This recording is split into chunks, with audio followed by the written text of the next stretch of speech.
Kia ora, New Zealand. Welcome to Sweet Chain Live. My name's Matt Drake. This is episode 150. 150, and I'm joined this evening by my guest host, Tom Strawbridge. Yeah. Good evening, Tom.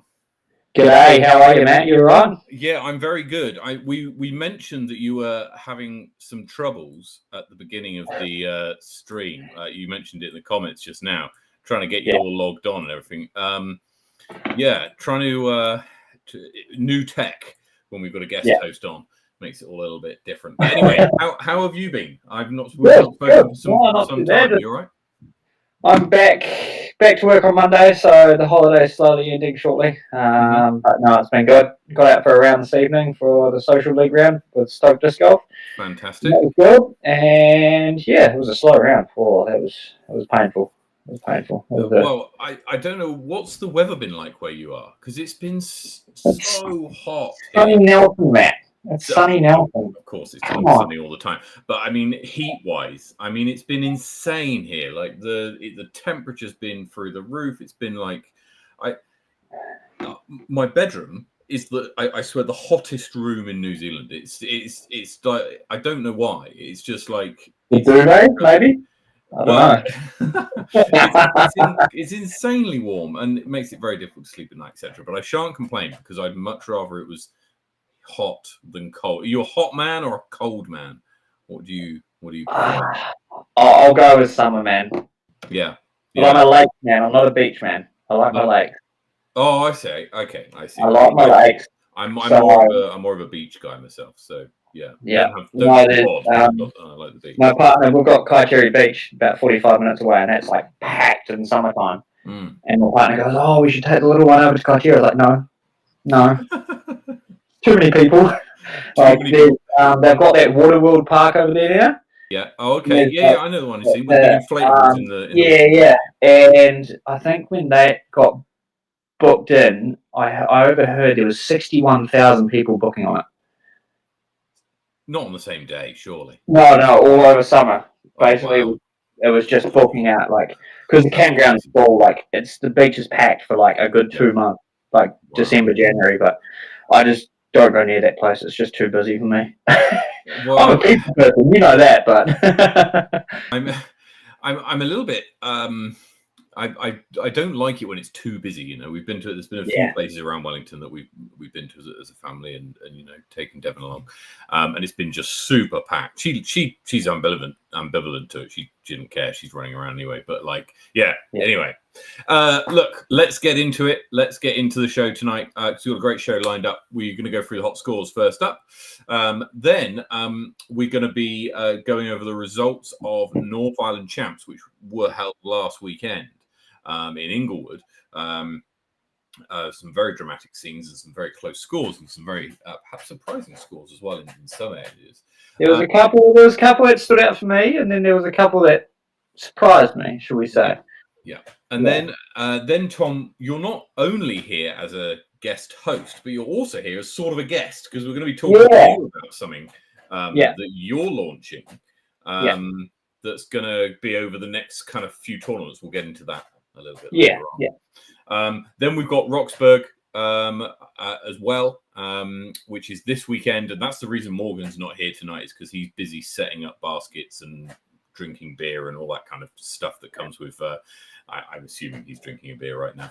A whiskey sent at about 11:30 last night, so I'll write that in there. But no, he's in Roxburgh setting all that stuff up. So to make sure it's a good tournament this weekend, we'll have some picks in MPO and in the ladies divisions as well for you to try and second guess us on. So let's crack into it. Tom, take us through the south. Take us to the south, down in the deep, dirty south. Queen's Park in Invercargill. Barry Van Beek with a hot -12 to kick things off down south. Over in Dunedin, we've got Chingford. You got my man Calvin Cummings with a 6 down. Over to Brockville, you got Isaac Latter with a -7. Down over to Queenstown, we've got Akira Kudo. May have buggered that one up. -12, nice shooting. Tuckers Beach, it's Morgan's man, Mr. Generation Disc Golf, Gus Van Gisteren, 11 down as per usual. That man is every week. Tucker's Beach, Gus. Tucker's Beach, Gus. Every time. Over to Waika, Ely Point, Ben Quinn with a -4. Lismore still doesn't have his name, but he's got an interesting one. Mundo McDisc with a -9. Up to Christchurch, Garden City, Jelly Park, Kelly Thompson with a hot -15 at Jelly. That is hot. That is hot. I wonder what holes he missed. That's the big question. Over to Ascot, we've got Latham with a -9. Queen's Park Reserve, we've got a Khalil Shearer with a -5. And then up to Blenheim, Taylor River, Mitch with a -4. Matty, take us to the north. So starting off in the capital at Berhampore, as ever, in the hills of Wellington, it's Andy Davey who shoots 6 under par for the hot round at Berhampore. Across the water at Hikoikoi, Andy Davey again hits 4 under par to take out the hot score in Petone. Up the valley to Harcourt is Harcourt Park is Flavio Mayorga who hits 4 under par for the hot score. Andy, where were you? Yeah, well, this is it. Often locks out Wellington, not this week. Over at Linklater, of course, Johnny Wake, 11 under par. Across to Maryland's, Angus Webb hits 3 under par. And across at Spa Park Black, middle of the country, Steve Lawson hits 4 under par. Up to McLaren's Longs, and it's Peter who hits a 9 under par. Pretty hot score for someone who doesn't have their surname in UDisc. That's incredible. And up the country to Henderson is Aidan who hits 13 under par. So well done to everybody who shot a hot score this week. Now, first major of the year we had in the last week. We're just going to grab the scores up on my screen, and then I'll put them on the big screen as well for everybody. Here we go. Oh dear, Tom, you're horrendously out of shot. Just stay still and I'll get you back in. There we are. Lovely. Right. So taking out MPO is Jackson Sullivan, who wins by a shot over Johnny Wake. We were predicting that Johnny might have a good tournament in his in the first major he's playing MPO. So well done to him for taking Jacko really right down to the wire. Even towards the last couple of holes, it was looking tight. And of course, Inglewood's got that final hole, that big long one with the dog leg right raised basket. A lot of things can happen on that final hole. And I think from what I actually heard, I think he actually took the lead off Jacko at one stage.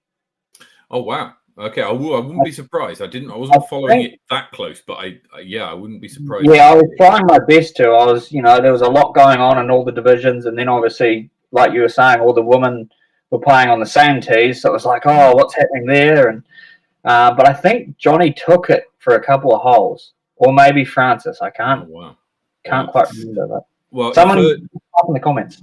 In third place was Francis Orange, and in fourth place was Jake Brennan. Those were the 4 lead card people on the lead card for the final 2 rounds. Joe Berry fell away on round 2, and really it was between those 4 going into the final round. Simon Feasy with a bit of a fight back in the final round to jump up into 5th. Local Brian Rawlins and Joe Berry finishing in 6th, best of the rest. Good to see Jake Brennan up there. That's a good performance by him.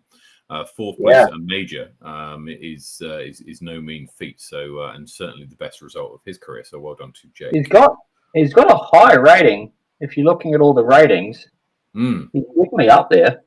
Yeah. Now we'll get to this in a minute when we get on to some of the amateur divisions. I just wanted to have a chat about the ratings on this because I was a little bit unsure what was going on with the ratings. So we'll see how we get on. We'll come back to the ladies in a minute. Over in MP40, Mario Cernia beats Mikey Yu on a playoff in the final round. Manages to just about hold Mikey off for a playoff and then beat him in the playoff. So well done to Mario. Say again. You boys called that. We did. Yeah, we did. We called that Mario would edge out Mikey. And so it happened. It happened this time. In terms of the MPO division, I think we predicted Jackson to win, which he did, and we've predicted Francis to finish fourth, I think, and then it was Johnny Wake and Conor McKinstry and Simon Feasy were the others that were in the mix. In MA1, we also predicted Luke Hempel would win, and he did by 6 shots. So very well done to him. Josh Pratt, our tip for second, came in joint second with Brian Levine. So well done to them. MA1 was playing off the same tees as MPO, weren't they? Correct. Yes, they were. Yeah, -7. So Luke Hempel, would have come sixth by some distance in and he's beating players like Joe Berry in there. And Conor McKinstry. In MA40, Hayden Shaw wins by some distance over Steve Lawson. Steve Lawson was the favourite going in, but really it was just consistent play by Hayden and a fantastic second round.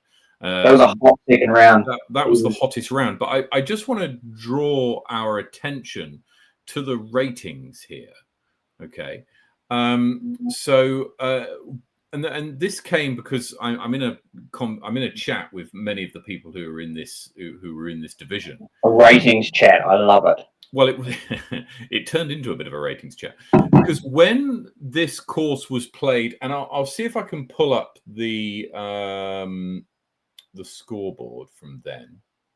Who would have played it? Hayden probably played it. Just give me I have a feeling what you're going to say, and I think the ratings were slightly different, maybe because I'm not a ratings man, so don't correct me if I'm wrong. But they were all mixed divisions. They were mixing. So does that make any difference? Right. So here we go. This is, and I'm going to use MA1 because I played in this MA1, right? So you can see the. Actually, no, I'm not going to use MA1 because I played off the red tees, and it's the blue tees that I want to kind of question here. So these guys played off the short tees, right? We know this because I was at a tournament and I know what divisions people played at. Yeah. And also we know that. You can see here, there's a par 66. This is from 20. This is just for you so you know. This is from November 2020, right? So 3 and a bit years ago, when Inglewood hosted North Island Champs the first time. And Conor McKinstry came out of nowhere and beat everybody. Boom. That's it. Beat Jacko, Mikey, Andy, and Simon Feasy were in the top 5, I think, with Conor. Anyway, the blue tees, their par was 66. And then and the distance is 2,500. Okay.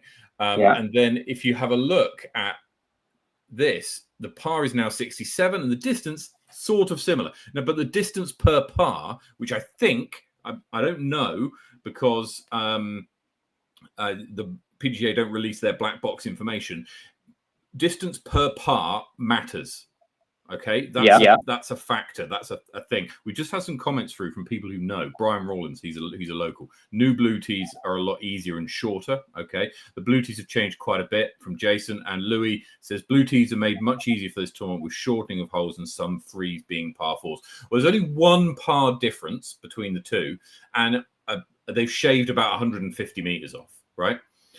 But if you have a look at what constituted, for example, Steve Lawson is 944, and if he's honest with you, I mean, and Steve, if you're watching, I apologize if I'm wide of the mark here. He was probably disappointed with a 900 rated round if he's someone who follows rounds, right? Because he's got a 944 rating. All right, so 900, is rated 2 under par on this. Now, if you go back in time, if you shoot a 900 round, here's one here, 71, that's a 5 over par, right?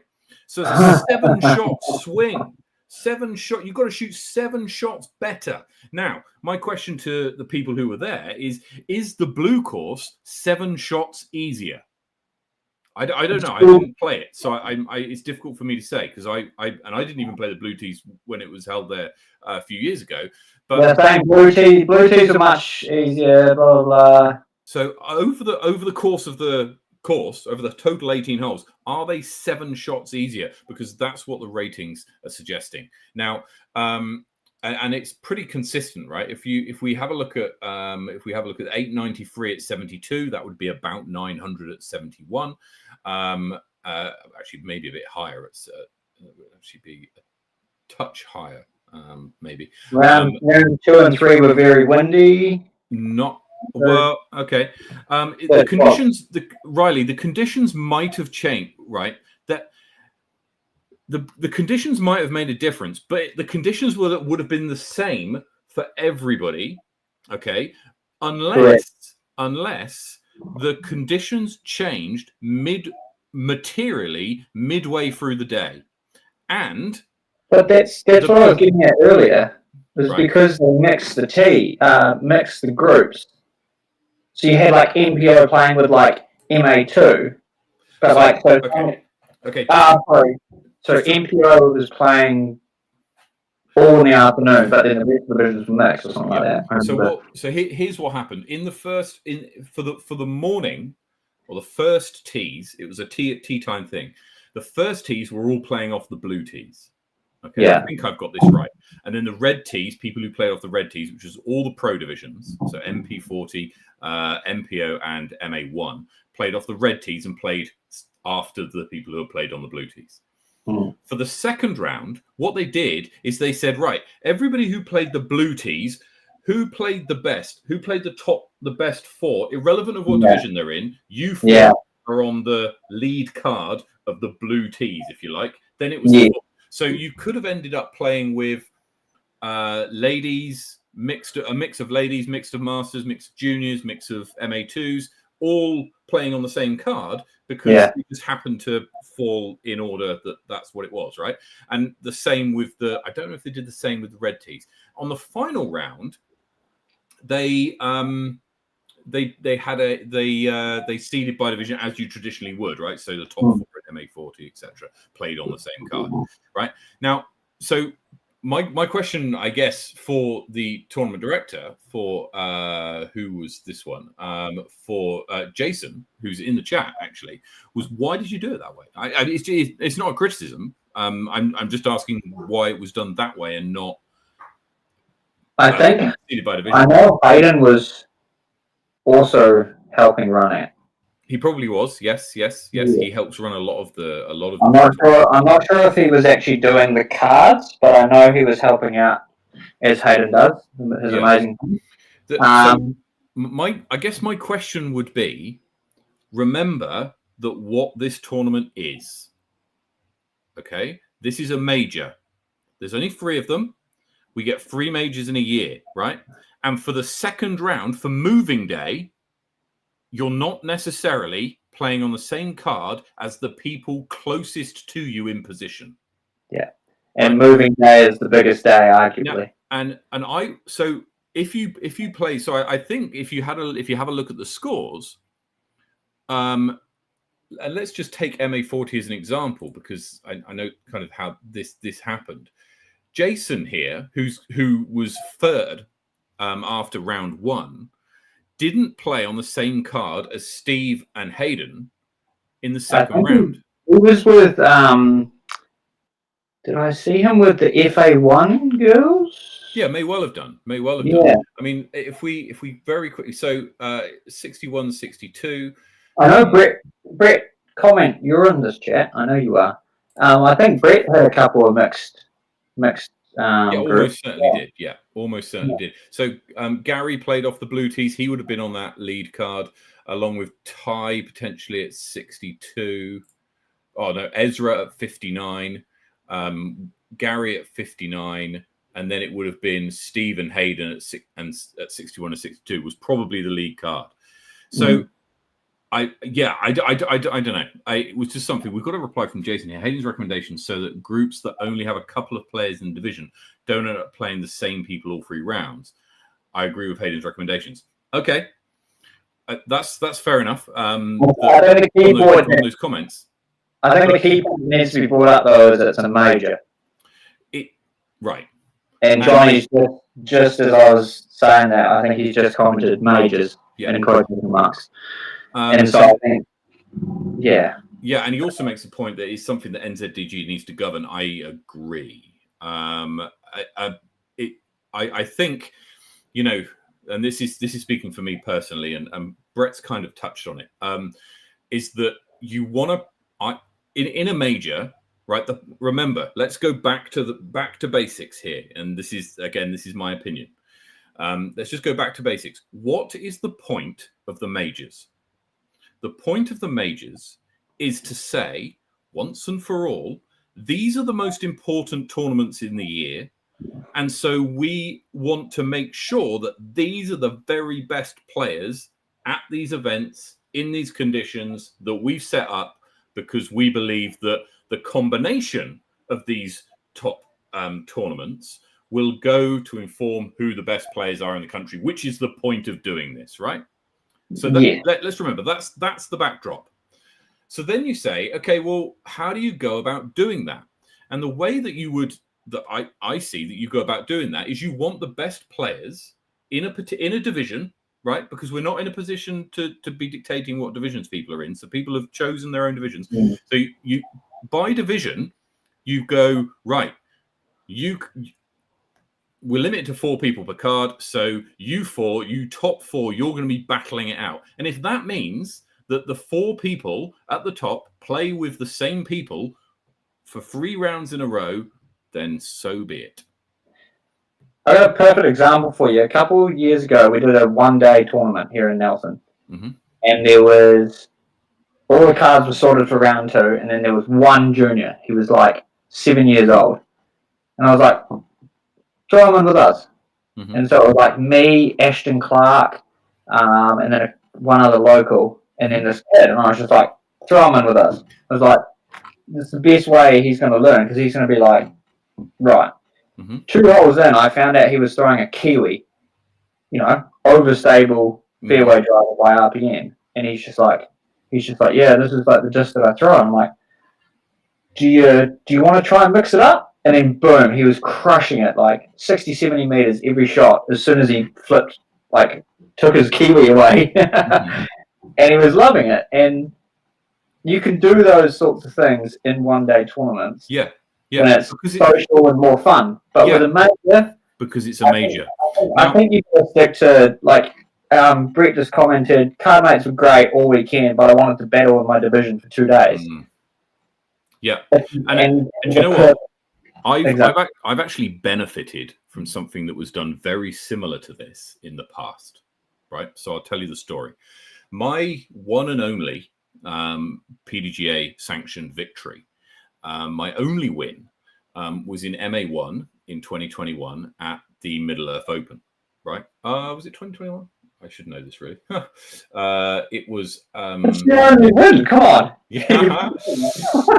I know, right? So, and actually, I'll demonstrate through PDGA what went on.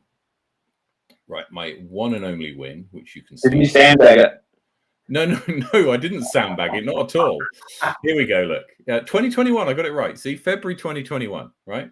Here's my one and only video. I wasn't sandbagging, look, because I was 885 rated at the time, and Ryan came in at 945, so I definitely wasn't sandbagging. A couple of other people who were near. Actually, I think this was the year I came up. Probably was. Where are you, MPO? Yeah, there you are. 5th. You made it onto the coverage, yeah. Anyway, right. What happened? Right, after the first round, as you can see here, what happened is I had a 1-shot lead going over Ben, and who was 1 shot ahead of Chris and 2 shots ahead of Ryan. Okay, after the first round. Now, note how many players are in the division. 15. Now, and note how many players are in MPO. Hold up. There's 27. 27, yeah. Now, what happened was when the cards were put together for round 2, I was put on the same card as Phil McLeod, Chris Woodhouse, and Norman Penaya. Right? So it was those 3 guys and me. Right? And then the chase card on MA1 was Ryan Kiddo, Ben Buchanan, and Chris Houston, and Brock Fraser. Right? Those. Sorry. That's your mate Brady doing that, by the way. Sorry? I said that would have been your mate Brady doing it. Probably was, right? So anyway, here's how it goes. I go into the second round, and I'm playing with Phil, Chris, and Norman. They're playing off different tees, right? So being an MPO, right, yeah. For some of my shots, I'm the only one teeing off from my position. I'm playing in my own little bubble. I don't have Ryan making him 15-meter putts like he does every single day. Yeah, like showing me how to do it. I've not got Ben and Chris, who are annoying players to play against because they're so good.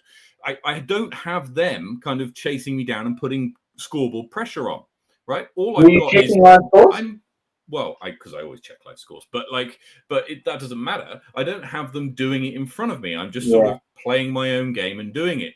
So refreshing PDGA. So what happens is that I go and shoot a 940 rated second round, right? One of my better rounds, certainly of my career at that point, when I was 885 rated, right? So you're saying this is the reason why you won it? No, well, look, I'm not going to say that it didn't have an effect. Of course it had an effect. So anyway, back to North Island Champs this year. I was just a little bit intrigued when I saw that this was happening. Obviously, I saw it on day 2 that's the way the cards were being mixed up. When I saw the cards being released on the PDGA site, you can see what holes people are starting off, etc. So yeah, I don't know. I think that's quite it was quite interesting the way it happened. In my view, NZDG need to say this is the way you should do it for majors. This is the way you should do it for tour events, and this is the way you should do it for. Do they call it minors? The 40-pointers, the ones that. Yeah, I think the minors are the 40-pointers. I get a bit lost now because their season runs. Is it June to June or something like that? Yeah. So if you want to say for the minors, kind of do it how you want, because you want to mix it up and you want to have everybody playing with everybody and meeting people and whatever, and that's fine. I don't have an issue there. But with the majors, the ones where you're basically saying this, if there's any test that we're going to use to say these are the best players in the country, this is the one today, then I think the best players need to play against each other every single round. I think as close as you can, right? I will add to that, and I'll say that in the minors, let's call them minors, I guess, I'd say that for the first round, happily mix it all. But then for the second and third round, you've got to do it by groups. Because you've got moving day. I totally agree. Like, let's say it's a 3-day tournament. You've got moving day as round 2. And then you've got round 3, which is, okay, sweet, I've got. But yeah, I don't know. It's a hard one. I think, and don't get me wrong, right? Scoreboard pressure, watching your opponents play well and score well in front of you, okay, does have an effect on people. Now, the magnitude of the effect it has differs by person. Some people brush it off and it has very little effect. Some people, it just is rent-free, right?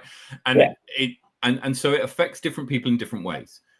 In my view, the best players in a division should be ones who can deal with that kind of mental, or need that mental toughness, rather, to be able to absorb any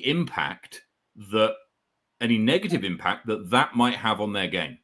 Right? I'm not saying that if you're bad at it, then you shouldn't win, because if you're so good that it still happens, but it has less of to a lesser degree, then it's not a problem, right? Yeah. But but the best players should be able to absorb the impact and still win, right? Still part of the mix that is required for somebody to win. It's not just a physical a physical technique game, this, or a strength game. It's a mental one as well. And I think that you miss out on a key mental element if you don't have people playing against the top, the players who are of the same quality as dictated by previous round scores in subsequent rounds, especially, I would say, for moving day, right? Round 2. You've got to do it for round 3, so you just do it for the whole tournament. And in my view, it should be done on majors. And in my view, NZDG should be dictating it. And say, these are the rules, do it this way. Yeah. Okay. Anyway, so the ratings were a little bit off. Now I will say actually that it probably was affected by a few players who shot very well, right? So if we carry on with the hot scores for this tournament, Shane Ripley takes out MA 50. Gary Jarvis, as predicted, takes out MA 60. Shooting 955 and 927. He's only just qualified for MA60 a couple of weeks ago, actually. So many happy returns to Gary. And Des Cooper in third. In MA2, Ezra Robinson shoots 955 in the first round. He's bringing 883. But remember that, and I also wanted to pull out one more. Levi Gojak wins MA3. Finn Rumors, with an 851 rating, shoots 909, 891, and 937 to finish 10 under par overall out of the people who played the blue tees, right? So if he plays MA2, 10 under par, where's MA2? Wins it, doesn't it? 10 under par ties him for the lead in MA2, right? Yeah. MA1's playing off different tees, difficult to say. But remember also that ratings is a zero-sum game. So if there's a lot of players with low ratings playing in the tournament, the difficulty of shooting a very hot round increases quite significantly, right? Yeah. If you've got a load of players who are 1,000 plus rated, there's not going to be too many tournaments. So there's only 1,000 rated player in New Zealand. But if you've got many players coming along who are 1,000 rated, then the ratings are going to be increased because of that, because they're bringing more rating points to the party, right? So something that's worth remembering. So it's probably a combination of all those factors for people who are talking about the ratings with me. It's probably a combination of those things. But I'll tell you what, on day one, when I started seeing some of the scores come through, and I was like, oh, okay, so they've so people have shot, +1, +2, whatever. And I was expecting it to be a lot. I expected it to be a lot higher than it was. Honestly, I felt so bad for Brett when I saw 845 come through for it was a +4, right? But I was like, wow, I did not expect that, because +4 in the go back. Well done, salt to that wound there, Matt. Brett, I'm sorry, I love you, but the will a +4 back in. We need to look for a 70. Can we find a 70? Oh, about not in that division. 9 behind you, I think. So. Okay, so and 69 was 917, right? So 70 would have been about 906. So that's about 60 points difference. So yeah, look, I did feel a little bit bad. I was astounded when that happened. Anyway, right, let's have a look at the ladies' divisions, shall we? Because we also called some things in the ladies' divisions as well. We'll just open all of them up so we can see what's going on. Megan Merrick. they're playing all off the same tees. They're all playing off the same tee. So all the ladies' divisions played off the blue tees, which was the same as MA40, MA2, and etc. What did you call it last week? Was it female X or something like that? I called it FPX. Yeah, that's right. Maybe FPX is not right. I should just call it FXX. But anyway, yeah. So Megan Merrick takes out her first major of her career. So well done to Megan with a score of +5 overall. Very well done. She comes second overall to Hannah Edmonds, who shoots her first round was 100 points, nearly 100 points higher than her rating. Fantastic work by Hannah. Local crusher, from what I've been hearing. Absolutely, she is local to Inglewood, yeah, that's so knows the course well and will have been practicing ahead of time. But that's an incredible. I must admit, I messaged Amy and I was just like, "Who's this Hannah chick? What's she doing in front of you?" And then yeah, she messaged back, "Oh, she's a local crusher, been on the scene for not long by the sound of things." Well, she has played a few events. She has played a few events in the past, and when I do the power rankings, I obviously see her scores, and I've seen them kind of bubbling away. Yeah. And we can see here her recent results. So yeah, look, it really does seem that it's recently that it's kind of stepped up. Playing an FA1, step up from FA3. Well done, Hannah, for making the step up awesome. to FA1 and winning it on the first attempt over some, let's be honest, some pretty good opposition. Amy, Charlotte, Michaela, Katie, and Leanne are no slouches, and so yeah, that's a very good result. Michaela's been crushing it lately. Amy, Katie, they're all there, man. It's just. Yeah, that's a hell of a score. Yeah, what was it? 6 strokes? Is that what I can see? 6 strokes, yeah. 6 strokes, so pretty comprehensive. Over in FA40, Edwina Mandisota wins by 3 shots over Kath Headley. They're pretty tightly rated, and it was really the first round that did it for Edwina, taking advantage over maybe a perhaps lackluster first round from Kath. Hannah Rushworth wins FA2. FA3, Megan Gray over local Lucinda Rawlings. And finally, Alison Tweedy hits +7, finishes 3rd overall in the junior division, shooting pretty much. I called top 3 for Alison. You did. You did. So very well done. We'll see how that affects all the rankings a little bit later on. Right. Anyway, that took a little bit of a skew that I wasn't expecting, but anyway, indeed. Right, now let's get on with Tom. You wanted to talk about something, and you did a post that went live at like 9 o'clock this evening, So yes. People may not have seen it. People may not have seen it, so I'm just going to play the video that was on the post, and then hopefully that will explain what it's all about. Yeah, I can talk about it afterwards as well. All right, here we go. Happy 2024, friends, family, disc golfers. This year, we're going to bring you something epic. It's all about growing the sport and the sport that we love. So this year, I've teamed up with Discmania and my sponsors NZDSS to bring you a treasure hunt challenge for all kids. Every tournament that I go to this year, there's going to be a Discmania starter pack up for grabs on the treasure hunt style. Starting off in beautiful Nelson, Brantford Park, is kicking off tomorrow at 9 a.m. So get involved, get the kids out. Your first clue is coming tomorrow 9 a.m. on social medias. Get tagging, Discmania, NZDSS, myself. Share the love, share your videos, share the kids getting involved. And remember, be a tidy Kiwi. All the clues, if you can tidy them up, throw them in the rubbish bin, that would be amazing. Happy New Year's, team. Let's go 2020. There we go. Boom. So quite an exciting thing. So just talk us through how this is going to work. Yeah, so I've been thinking about it for probably 3 months now. And I was sort of going on and on. I was like, oh, what can we do? Because, the whole idea of us playing disc golf is also to grow the sport at the same time. And, the best way to grow it is with the little ones. And so I was like, oh, and then I was thinking about what I used to love when I was a kid, and treasure hunt being one of them.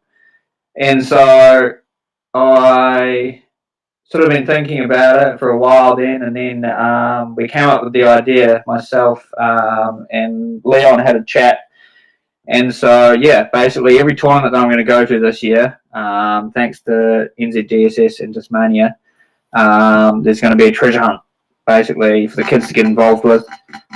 So if your dad's playing in the tournament and you're not, but you feel like getting involved, there's a treasure hunt at basically every tournament. And so, yeah, I'm kicking it off tomorrow at Brantford Park. There's no tournament, but what better way to start? So, yeah, the clues are out, and then the first clue will get released tomorrow on the social media. Oh, wow. Okay. So, yeah, 9 a.m. tomorrow morning, it will get released, and then basically that's like the social media video is your first clue, and then go from there. And then, but yeah, Discmania starter pack at the end of it all. So wow, good stuff. Good stuff. Are you doing this a few times over the summer? You got or the clues? This will be the whole of 2024. Oh wow. Okay. So yeah. So my goal is to get to Aussie champs at the end of the year. So there'll be a treasure hunt in Australia as well. Oh wow. Excellent. Yeah. So yeah, well there'll be. I've got Midsummer's Dream in 2 weeks' time, so there'll be a treasure hunt at Jelly Park. Then I've got Garden City Open, so there'll be a treasure hunt at Hagley Park. Mm-hmm. And then Armageddon, there'll be a treasure hunt there. So yeah, there'll be treasure hunts galore for the kids to get involved and hopefully grow the game in one way or another. That's fantastic. That sounds like a great bit of fun. And so if you've got any kids or you know some kids or I don't know, maybe you've got nephews or nieces that you've always thought, let's get them into some disc golf, then yeah, make sure you check your socials tomorrow for the first clue. You could be heading home with a free Discmania starter pack. And they're pretty solid starter packs, honestly. Yeah, I've got one right here. I mean, you get some free, pretty tidy discs that will last you. You've got your Sensei, your putter, and then you've got your Taylor, your mid-range, and then your Genius, your driver. Yeah, I know a lot of people rave about the Genius being a real good beginner disc. So. No, they're awesome and such nice plastic. The active soft plastic, so it's really nice for kids to get involved with and feels good in the hand and all that. Good and stuff. then obviously with Avery, Maverick, and Ella coming over as well, there could be a few things coming. We're looking forward to that. There could be more than just a starter pack. Well, on the subject of Discmania, did you follow the US scene? I was just talking about it to a few people today, and I'm absolutely loving it. I don't know if people have seen, but Gannon's video, the guy frustrates me, but that was absolute genius. Using 5 slogans of companies all in one video, announcing he's leaving Prodigy. It's almost like the players now are trolling the fans over where they're going to go because they know it causes a bit of a hype. I don't know if you saw what happened with Emerson Keith. So Emerson Keith recently left Lone Star and joined Innova, but on his farewell to Lone Star, thanks very much. In the comments, Paul Macbeth put welcome to the team, and everyone was like, oh, he's going to Discraft. And then Calvin Heimberg put welcome to the team, and everyone went, wait a minute. And then I think it was Richard Plays Hockey also put welcome to the team. So I thought that was hilarious. It's not just the players themselves who are involved in the deal, but it's other players who are trolling the audience as to where people are. I think Matt actually just commented on it, but I don't know if anyone's seen, but Cannon Burr also did another troll, and he jumped on the MVP page and was just like, what's the most overstable run of the MV? It's brilliant. And I think it's great fun. I think if it looks like Gannon Burr's going to Discmania, from what I'm looking at, and Eagle McMahon's going to MVP is the kind of thing. But I mean, who knows, right? It's mate. Eagle could go to Dish Shop. He can go anywhere. Yeah. If Hayden's got a lot of money. But yeah, my guess is Eagle to MVP, and then it would be like Simon and Eagle back together, boom, happy days, and then Gannon to Dismania. Yeah, I kind of hope that happens because I and again, this is just my opinion. The way I see brands is I see Dismania being a brand that is a bigger brand than Prodigy, and one that would be better suited to Gannon just from a kind of branding perspective. His own personal brand and Dismania seem to fit better. But also, can I just say, props to MVP, right? If you said a few years ago, do you know what? You're going to have Simon Lizotte and Eagle McMahon on your team. All those MVP hardouts, and I know there's a few out there, right? Brock Fraser up in Palmy's one. Jack Ryan's another. Chap down south who just throws MVPs as well. If you'd said to them, you're going to have two of probably the most exciting players on tour, right? You're gonna have them on your team. I think that's hilarious. I think that's brilliant for them. Like, is it? That's superb. A couple of years ago, I'm not sure you would have thought that, but yeah. Because Kyle's signed on with Dismania, hasn't he? I think so. Yeah. And so actually, let me see if I can pull up the sponsor tracker that we. It's on. Is it Ulti World? That's right. That's it. There's usually a massive write-up that they do on Ulti World, and it's really good. So here we go. If anyone's interested, this is on Ulti World. If you type in active contracts on Ulti World, you need to be a member in order to use the filters and stuff. So we'll. Are you a member of Ulti World, man? I am. So NG 2023. Although I'm not signed in, so I can't use it. But let's have a look at let's see if we can find where. So Kyle Klein, you say? I think he's still with Dismania. Someone in the chat help us out. Yeah, Kyle Klein signed a 4-year extension, 2023 to 26. Right, so he's still with Dismania. He's signed on there. So then Gannon and Kyle are like the new Crush Boys.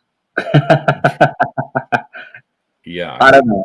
I reckon Gannon to Dismania, and then Eagle to MVP going back up. Where is Gannon Burr on this list? I can't see him. Shout if you see him.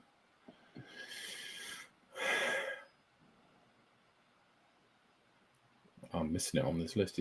He's definitely on the list. I like Anthony's comment in the comments. He's just put, they were able to afford Simon because of Conrad, and they were able to afford Eagle because of Simon. Yeah, look, you're probably not wrong. Honestly, you're probably not wrong. I mean, MVP. That shot from James Conrad really changed a few things. Honestly, I lost a lot of bets. You lost a lot. I've always been a massive Paul Macbeth fan from even like way back when he was in with Innova. But that final round, I was sitting there on the couch. There was about 6 or 7 of us around the couch, and we're like, right. And I said to them, Paul's not going to lose this. I said it's impossible for him not to lose this. But you're right. And then I literally was just like, I think I even said a comment like, it's going to take something absolutely brilliant. Well, you're right there. And then I was like, nah, there's no fucking chance. Oh, sorry. And I was just like, yeah, there's no chance at all. And then boom, the holy shot of all holy shots happened. I was like, wow. You can't. Yeah, still speechless to this day about it. It was unbelievable. Yeah, it's really interesting. Leon makes a point. They're able to afford the players because MVP is in the plastics industry. Their manufacture of other plastics is way bigger than discs. Okay, I didn't know that. Okay, that's interesting. Obviously Discmania is part of the House of Discs, which is now Discmania, Latitude, all the Trilogy brands, and Casterplast, of course. So they've got the 5 brands. Those 5 brands are owned by the same company, right? So, which is why which is why the dismated discs are made in a factory next door to Latitude, and Latitude have been helping them out. Honestly, that's great because Latitude plastic, in my view, is the most superior plastic. So yeah. They don't have a pig though. So. No, they don't. They don't. But I would. They don't have a pig, but I would urge you for a Saviour. I was impressed with the Saviour. Honestly. But anyway, let's not get into this. Yeah, I'm not going to shift you, am I? No, that's fair enough. Anyway, let's move on. Clue number 1, 9 a.m. tomorrow morning. Clue number 1, 9 a.m. tomorrow morning. Now, this weekend is the Roxburgh Open, and it's down south in Roxburgh. And our regular co-host Morgan Hartfeld is currently setting up the course. I mean, it's dark now, so it might not be dark where he is. I don't think the reception is too great, from memory. He was saying, really? he mentioned to me the other day that the reception is not great, and so it doesn't surprise me that he's not here. Okay. Anyway, let's have a look at MPO, and we'll also take a look at the rankings. Sorry, not the rankings, the latest odds. First up, here is the starting sheet, if you like, for the Roxburgh Open MPO. Levi Stout stands out as the highest rated player, followed by Andrew Popham, Ethan Stout, and Sebastian Faulkner. Francis Orange and Stephen Reed also there or thereabouts. Any tips for us, Tom, on this before we flick over to what the analytics team say? I got myself in trouble last night with Bray Marsden, Riley Bruce, and Stephen Reed. Okay. Because I said Levi's going to win it, mm-hmm. and then they said, "What about me?" Who said that?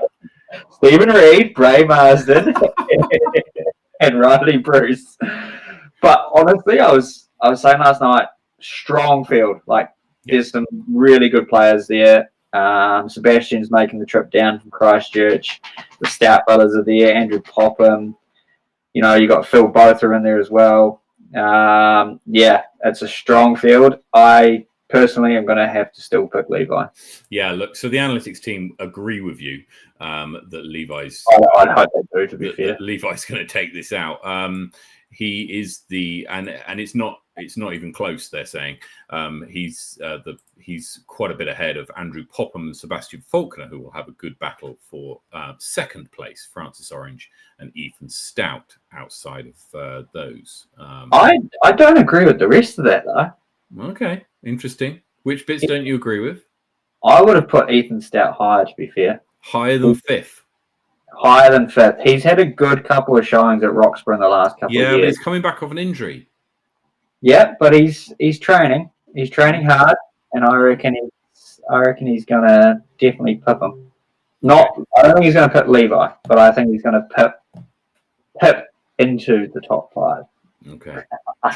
Chat, what do you think? Who's the top 5 for you? We're calling it. We're calling it as the ratings would suggest. It's those top 5 there, but in a slightly different order to the way that the ratings suggest.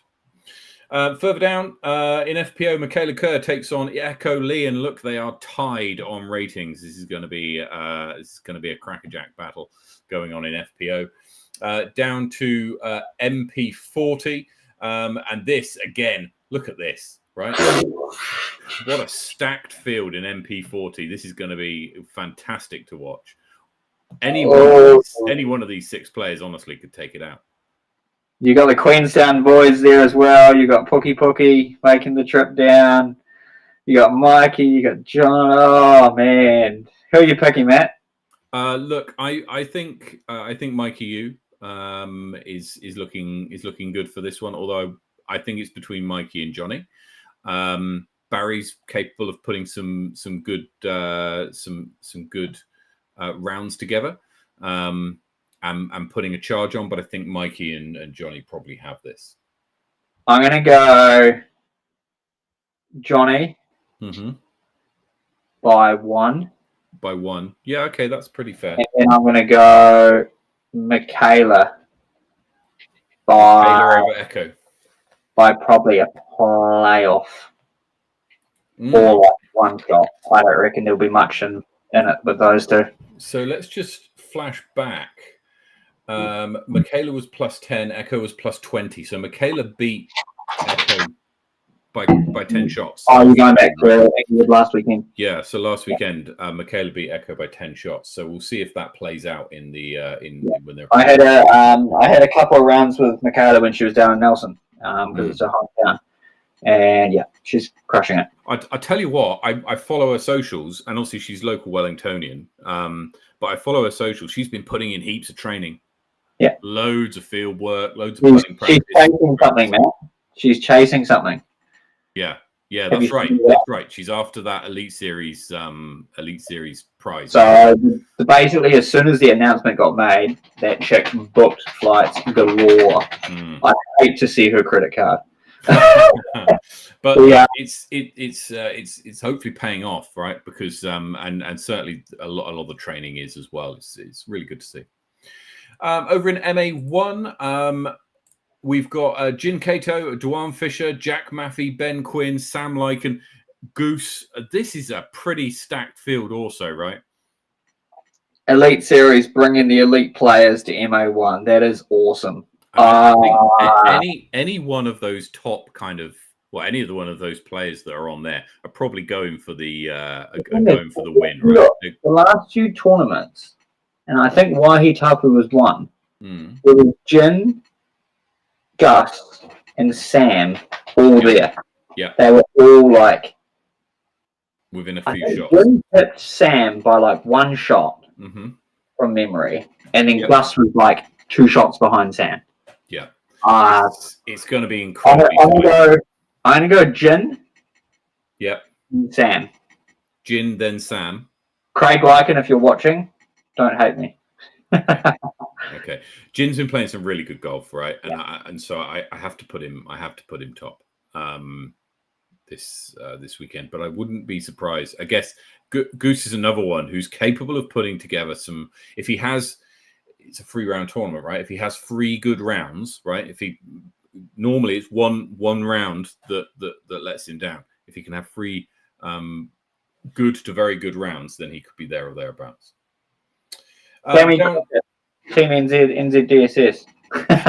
Over to FA1, and I think Alison Tweedy is probably favourite here. Who else we got? Nikki Day and Hayley McPherson. Don't know anything about Hayley McPherson. She's not played a New Zealand event before.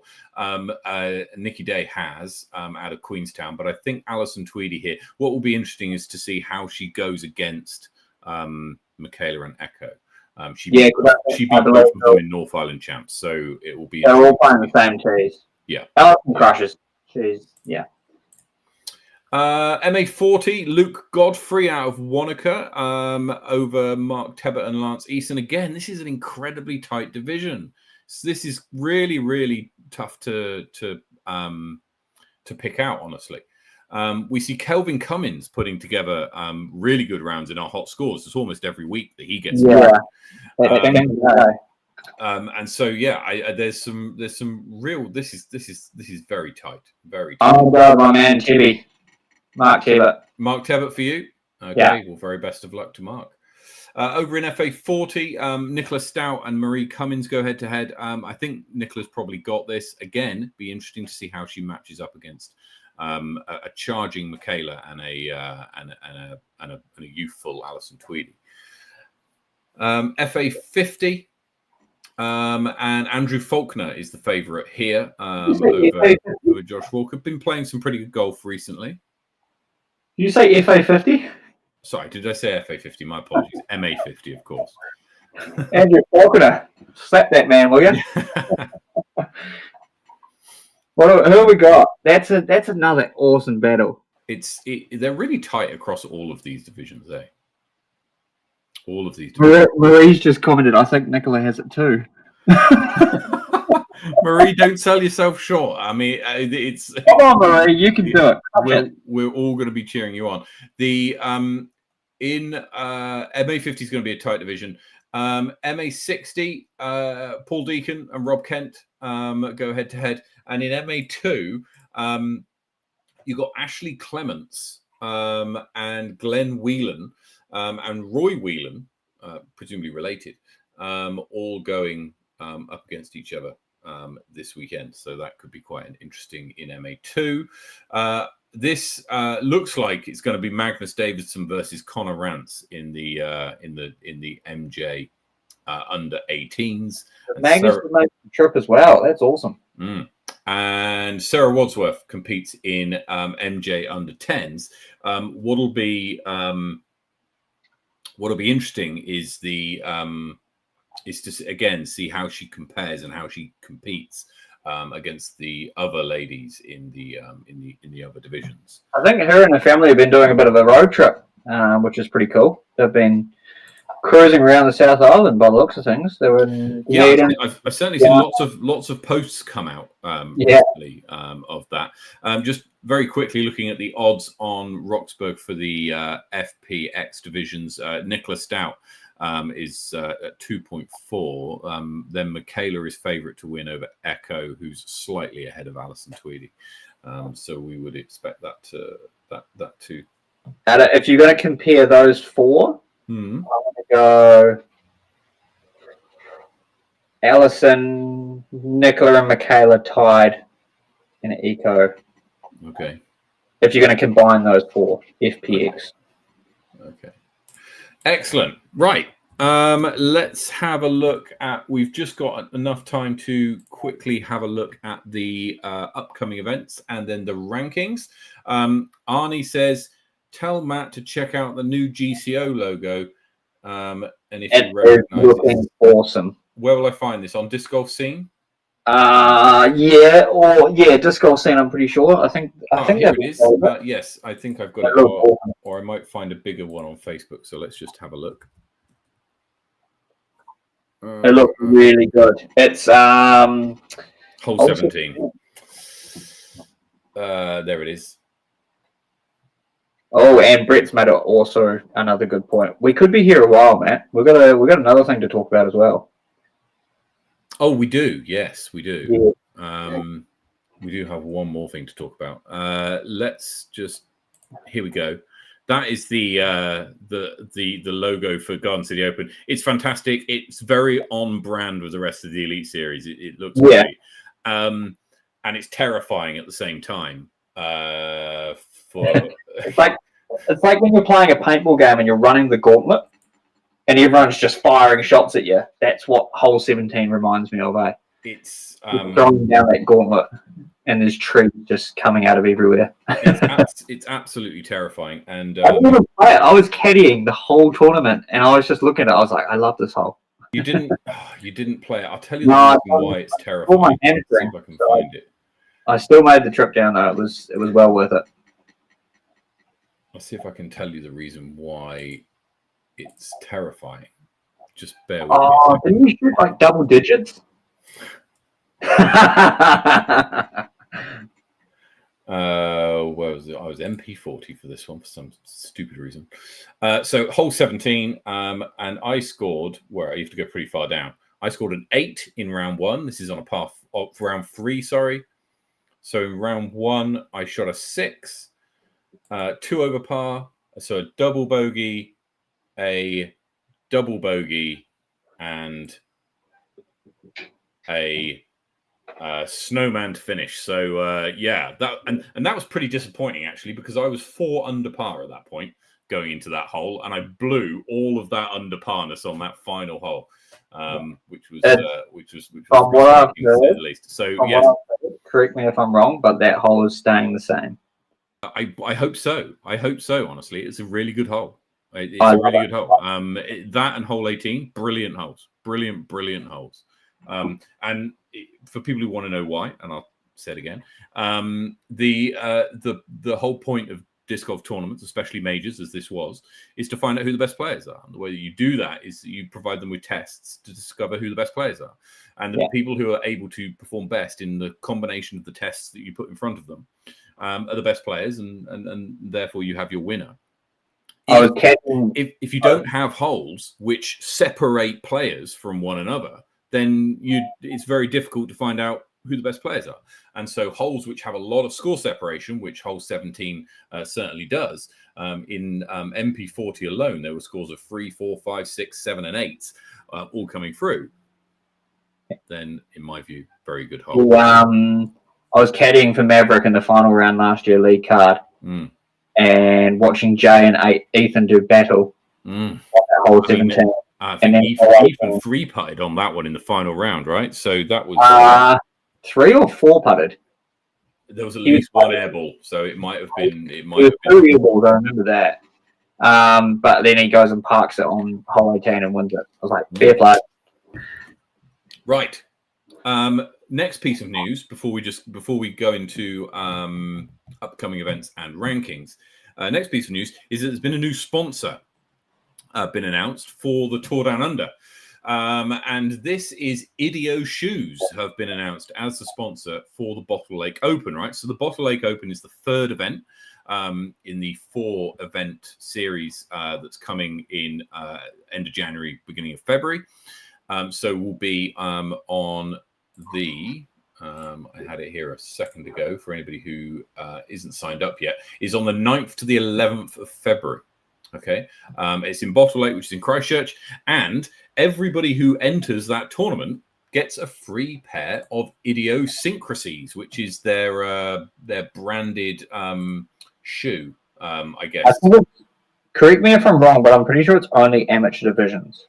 Well, I thought that, and then I saw a post that said that it was everyone. So I'm not sure. Let's just pull up the thing here. This is what. So every amateur, novice, and junior participant. Okay, so there it is. Every amateur, novice, and junior participant will receive a pair of Idiosyncrasies. I don't know if you've seen these shoes, Tom. I've seen a lot, and I looked into them because I had a few problems for a while there. Like I bought a pair of ADX Terexes. They blew apart, and I was just like, can I take these back? Like, for me, the shoes that I've had in the past, where they fall apart is on the toe of the right foot. For me, right, the big toe of the right foot, and that's because I know you should twist on your heel on that foot. I'm aware of that. However, bear with me. That bit gets quite a bit of motion twisting, right? And it's in that kind of toe area that has the biggest kind of wear and tear. And normal shoes, I find, aren't designed to necessarily be strongest there, because most people aren't spending the time twisting on that particular point.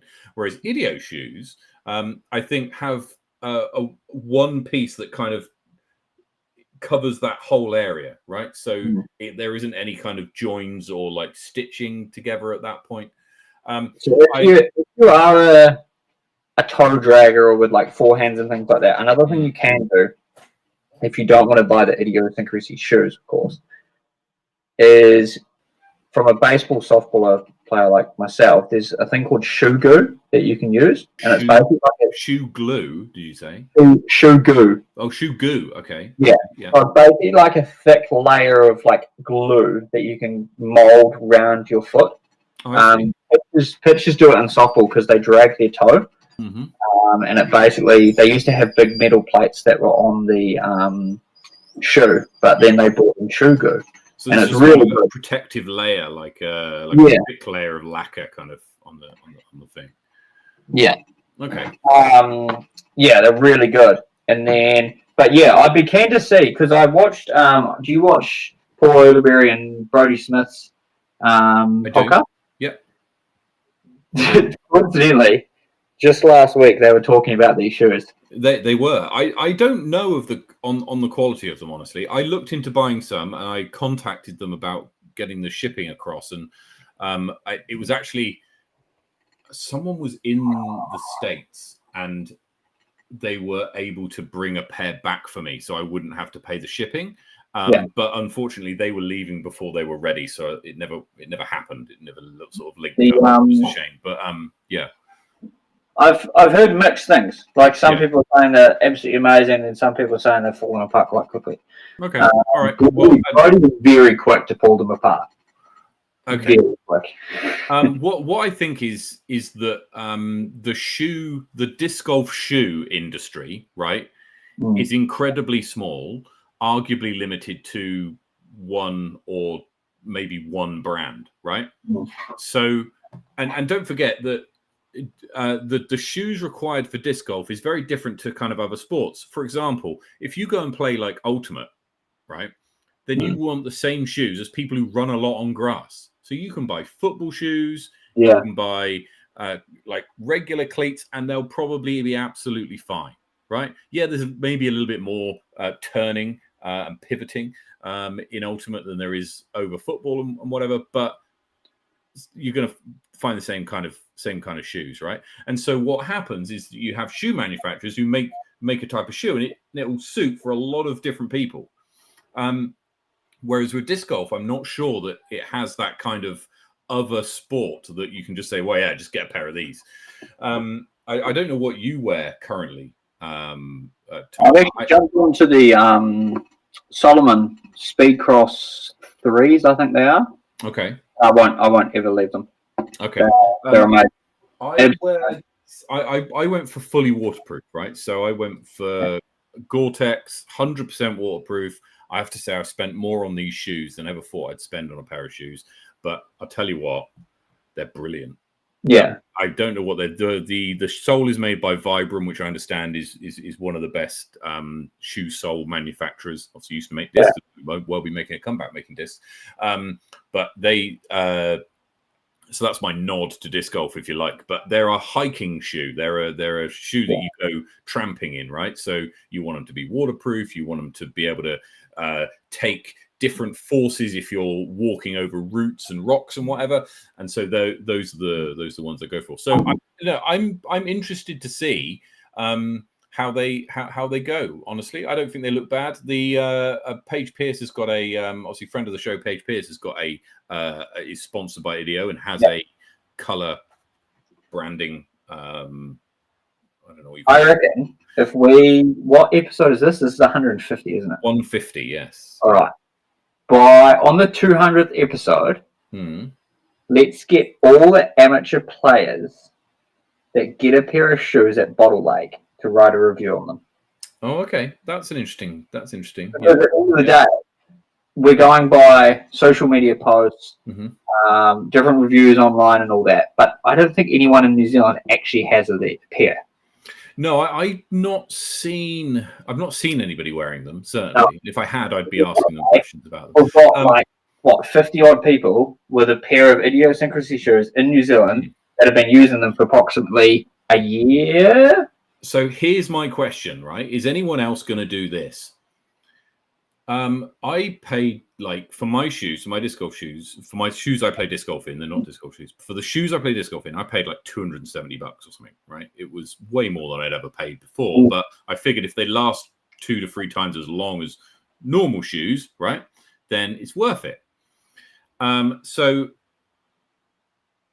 you can pick up a pair of these IDEO shoes for $100 in this tournament. So is anyone going to do this? My daughter may well find herself, she's 3.5, may well find herself registering for the girls' junior 12 division. But all of a sudden, she's asking for a size 15. She's asking for a size 13. Now, bearing in mind that Devon is a PDGA member, she is eligible for that division. So there's no issue there. And the things state that you'll get a pair of shoes. Doesn't say they have to be the same size as the person who's doing it. So I don't know. Anyone else doing that? Chat, let me know. Or are we gaming the system? Or are we not allowed to do that? How many players is Bottle Lake at now? Say again. How many players is Bottle Lake at now? Bottle Lake's at 70. So they've gone up. That's increased over the last couple of days. Actually, quite a lot of these players are playing MPO. Of course, you've got Sullivan Tipton, Paul Oman, Nate Perkins, Maxime Tonge, and of course Corey Ellis coming to New Zealand. Yeah, it's gonna be awesome. Yeah. So you got the skins matches. Yeah, I would have liked to see more people getting the chance to go on the skins matches. Okay. Rather than just Levi, Jackson, and all that. I think there's other players out there who would like a junior, for instance. Get a junior involved. It's a skin match, So I can see it. So I can see it both ways, right? Because on one hand, you've got GK Pro coming down, and they'll want to produce good content. Now, correct, right? If for some, if I was able to make these tournaments, and then Henry turns around to me and says, "Hey, we want some diversity in our skins match. Do you fancy playing?" Honestly, am I going to be able to provide some decent content for a GK Pro skins match, or do you want someone who's actually good? Yes, I know what you mean, and yes, I understand what you mean, but there's a lot of up-and-coming players that are crushing it. Okay. And a course like Bottle Lake, anything could happen because it's got so many trips. You could argue that Levi's an up-and-coming player. Well, on the world stage, right? On the world stage. On the world stage, he's an up-and-coming player. He's already in the skins match, though. Well, yeah. Fair enough. Yeah. But yeah, I personally would have liked to see more variety, should we say? Okay. Still good caliber players, but more variety. Okay, and maybe because part of the skins match is also the players or the players themselves being entertaining to the camera, right? So you don't want a bunch of players who are going to be mute or who are who aren't too keen to be on the camera. Ronnie Wake. Brett makes a great comment. You 100% want the top players in the skins. It's an international content selling New Zealand to the world. I think that's the point, and so that's the angle they're coming from, right? If this was a New Zealand kind of thing, right, and it was really going to be if I don't know, Flexline Media decide that they're going to do a skins match, and then you could probably do that. You could probably get one of a few people because the intended audience is probably not people who are outside of New Zealand. But I would argue that with these skins matches, more audience will come from abroad than will come from New Zealand. Okay. More people in the States will watch that skins match than New Zealanders will watch that skins match, simply because, there's 800 active PDGA players in New Zealand. Whereas there's I've seen something the other day on how many times that in the States there are actually each year by year. Yes, I got sent it. It's about 100. It's about 800 active players. About the same as Australia, though. Yes, I can agree with Brett, but here's an example that's probably a perfect example actually. Go on then. Let's say GK Pro do a female skins match. Yeah. At Bottle Lake, wherever. You've got Zoe Andyke, you've got Juliana Corver. Yep. And is there any other females coming over? I haven't seen any. Let's just have a quick look. It doesn't look like it. No. Okay. And then let's use... you could have that card there, couldn't you? Could have that Megan and Nicola. I can't even see that card, sorry. Megan and Nicola are the others in FPO. Yep. And then you've got Alison, for instance, Amy. You've got Michaela Kerr, who's been crushing it. That would make still a very entertaining skins match, would you not think? Yes, but I think you want the best players there. Honestly. Victoria Speller, yep, perfect example, Anthony. Yep. I think you want the best. But there's only the two though that are coming over. So who are the other two? I think Juliana's involved in. Is it not a mixed? Is it not mixed skins, or are they doing an FPO skins as well? I don't know. I was just using that as an example. If you were going to do a female only skins, and you've got Zoe and Juliana, who are the other two? Okay. All right. Anyway, we're gonna move on because and actually just before we move on, you want to tune in next week, right? You want to tune in next week because we might have some